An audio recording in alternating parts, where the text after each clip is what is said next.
What is data colonialism?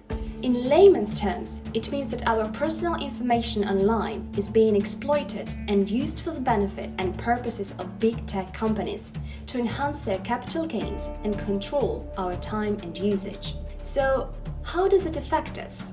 The way we live our lives has become dependent on virtual and online activity, and even more so during the COVID-19 pandemic.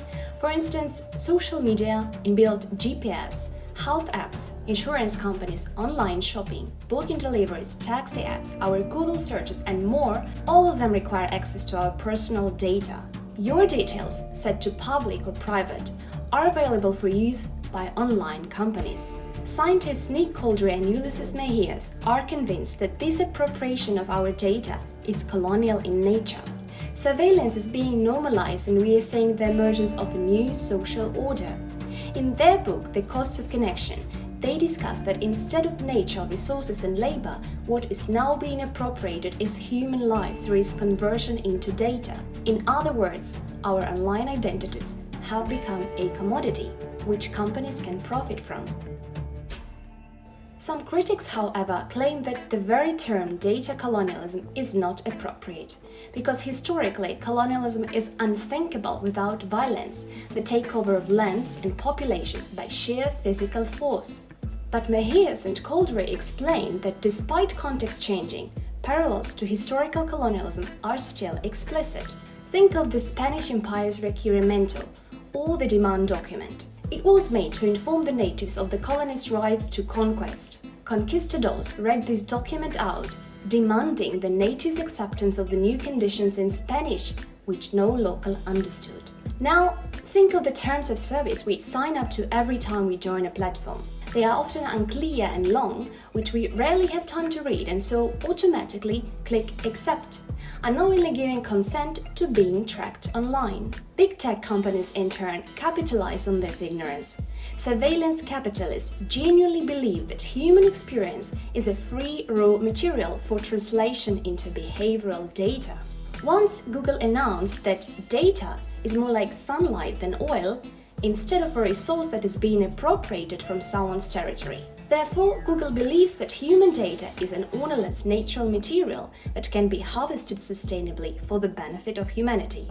Despite this blatant misuse of people's data, 1/3 of all countries don't safeguard their nationals' privacy. This poorly regulated internet space creates fertile ground for online industries. Heralding their activities as a humanitarian mission, social media companies obtain a green light to start uncontrolled data harvesting.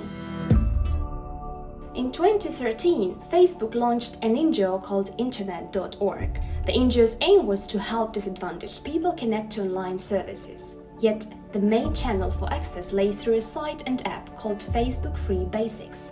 The app served as a portal to Facebook's version of the Internet and was launched in 60 countries, half of them in Africa. This connection mission by Facebook was a double-edged sword. Not only were vast amounts of people's data collected without their knowledge, such data extraction undermined developing countries' potential to create their own digital economies.